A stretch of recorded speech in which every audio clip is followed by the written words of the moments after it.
Guarantee Congress ಸರ್ಕಾರ 3ನೇ ವರ್ಷದ ಆನಿವರ್ಸರಿ ಸಂಭ್ರಮದಲ್ಲಿದೆ. ಮೇ 20ನೇ ತಾರೀಕು ಬಂದ್ರೆ ಸುಮಾರು 3 ವರ್ಷ ಕಂಪ್ಲೀಟ್ ಆದಂಗೆ. ಸಿದ್ದರಾಮಯ್ಯರ ಸರ್ಕಾರಕ್ಕೆ 3 ವರ್ಷದ ಸಂಭ್ರಮ. ಮೇ 20 ಪೂರ್ತಿ ಆಗ್ತಾ ಇದ್ದ ಹಾಗೆ ಸರ್ಕಾರ 3 ವರ್ಷ ಕಂಪ್ಲೀಟ್ ಮಾಡಲಿದೆ. 3 ವರ್ಷದ ಬೆನ್ನಲ್ಲೇ ಸಚಿವ ಸಂಪುಟ ಪುನರ್ರಚನೆ ಬೇಡಿಕೆ. ಶಾಸಕರಿಂದ ಸಚಿವ ಸಂಪುಟ ಪುನರ್ರಚನೆಯ ಆಗ್ರಹ. ಸಿಎಂ ಡಿಸಿಎಂ ನಡುವೆ ಪವರ್ ಶೇರಿಂಗ್ ಫೈಟ್ ಕ್ಲೈಮ್ಯಾಕ್ಸ್ ಹಂತದಲ್ಲಿದೆ. ಪಂಚರಾಜ್ಯ ಫಲಿತಾಂಶದಿಂದ ಹೈಕಮಾಂಡ್ ಅಲರ್ಟ್ ಆಗಿದೆ. ಮುಂಬರುವ ಎಲೆಕ್ಷನ್ಗಳ ದೃಷ್ಟಿಯಿಂದ ಎಚ್ಚರಿಕೆಯ ಹೆಜ್ಜೆ ಇಡ್ತಾ ಇದೆ. ಸದ್ಯ ಯಾವುದೇ ಬದಲಾವಣೆ ಮಾಡದಿರೋದಕ್ಕೆ ಹೈ ಆಲೋಚನೆ. ಸಿಎಂ ಸಿದ್ದರಾಮಯ್ಯಗೆ ಗುಡ್ ನ್ಯೂಸ್ ಕೊಡುತ್ತಾ ಹೈಕಮಾಂಡ್. 2ನೇ ಆನಿವರ್ಸರಿಯ ಸಂದರ್ಭವೂ ಕೂಡ ಕ್ಯಾಬಿನೆಟ್ನಲ್ಲೊಂದು ಬೈಪಾಸ್ ಸರ್ಜರಿ ಆಗುತ್ತೆ ಅನ್ನೋ ಚರ್ಚೆ ಇತ್ತು. ಆದರೆ ಅದಾದ ನಂತರ 3ನೇ ವರ್ಷದ ಆನಿವರ್ಸರಿ ಬಂದರೂ ಕೂಡ ಆಸೆಯ ಕಣ್ಣುಗಳಿಗೆ ಒಂದು ತರಹದ ಸಂತೋಷ ಕೊಡೋದಕ್ಕೆ ಹೈಕಮಾಂಡ್ ಇನ್ನೂ ತಯಾರಲ್ಲ. ಹೊಸತಾಗಿ ಆಸೆ ಇಟ್ಟುಕೊಂಡ ಈಗಿನ ಹಿರಿಯ ಶಾಸಕರು ಮಿನಿಸ್ಟರ್ ಆಗಬೇಕು ಅಂತ ಬಯಸುತ್ತಿರುವ ಆ ಹೃದಯಕ್ಕೊಂದು ಸಾಂತ್ವನ ಹೈಕಮಾಂಡ್ ನಾಯಕರು ಕೊಡೋದಕ್ಕೆ ತಯಾರಲ್ಲ. ಈಗ 3 ವರ್ಷ ಕಂಪ್ಲೀಟ್ ಆಯಿತು, ಇನ್ನೇನು 1.25 ವರ್ಷ ಅಥವಾ 2 ವರ್ಷ ಆಡಳಿತ ಇರುತ್ತೆ. ಸೊ ಆ 2 ವರ್ಷ ಆದರೂ ಕೂಡ ಮಂತ್ರಿ ಸ್ಥಾನವನ್ನು ಗಿಟ್ಟಿಸಿಕೊಳ್ಳೋಣ ಅಂತ ಹೇಳಿ ಒಬ್ಬರು ಹಿಂದೆ ಒಬ್ಬರು ದೆಹಲಿಗೆ ಹೋಗಿ ಬರ್ತಿದ್ದಾರೆ. ಯಾವ ಪ್ರಯೋಜನವೂ ಆಗ್ತಿಲ್ಲ ಅನ್ನೋದು ಅವರ ಒಂದು ತರಹದ ಹತಾಶ.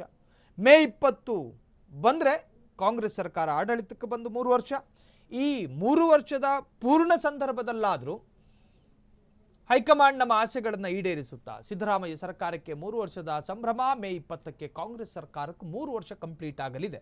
3 ವರ್ಷ ಬೆನ್ನಲ್ಲೇ ಸಚಿವ ಸಂಪುಟ ಪುನರ್ರಚನೆ ಬೇಡಿಕೆ. ಶಾಸಕರಿಂದ ಸಚಿವ ಸಂಪುಟ ಪುನರ್ರಚನೆಗೆ ಆಗ್ರಹಗಳು ಕೂಡ ವ್ಯಕ್ತವಾಗಿದೆ. ಸಿಎಂ ಡಿಸಿಎಂ ನಡುವೆ ಪವರ್ ಶೇರಿಂಗ್ ಫೈಟ್ ಈಗ ಕ್ಲೈಮ್ಯಾಕ್ಸ್ ಹಂತಕ್ಕೆ ಬಂದಿದೆ. ಒಟ್ಟಾರೆ ರಾಜ್ಯ ರಾಜಕಾರಣದಲ್ಲಿ ಸಂಚಲನವನ್ನು ಮೂಡಿಸಿದೆ.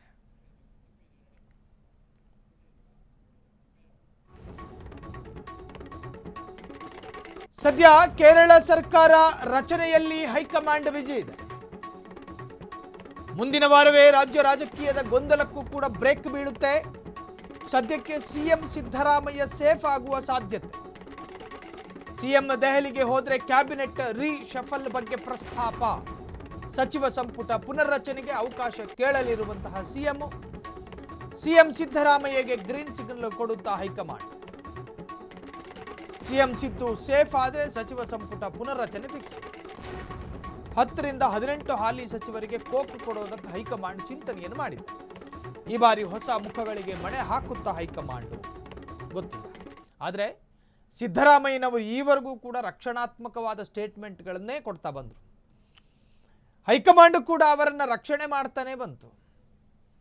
ಡಿಕೆ ಶಿವಕುಮಾರ್ ಅವರಿಗೆ ಉದ್ದಕ್ಕೂ ಭರವಸೆಗಳನ್ನು ಕೊಡ್ತಾನೆ ಬಂತು. ಇವತ್ತಲ್ಲ ನಾಳೆ, ಇವತ್ತಲ್ಲ ನಾಳೆ, ನಾಳೆ ಕಳೆದು 3 ವರ್ಷ ಕಳೆದರೂ ಕೂಡ ಆ ನಾಳೆ ಬಂದಿಲ್ಲ. ಸೊ ಸಿದ್ದರಾಮಯ್ಯರು ಸೇಫ್ ಎಂದು ಹೇಳಲಾಗ್ತಾ ಇದೆ. ಕ್ಷಣ ಕ್ಷಣದ ಸುದ್ದಿಗಳಿಗಾಗಿ ಫ್ರೀಡಂ ಟಿವಿ ಸಬ್ಸ್ಕ್ರೈಬ್ ಮಾಡಿ, ಲೈಕ್ ಮಾಡಿ ಹಾಗೂ ಫಾಲೋ ಮಾಡಿ.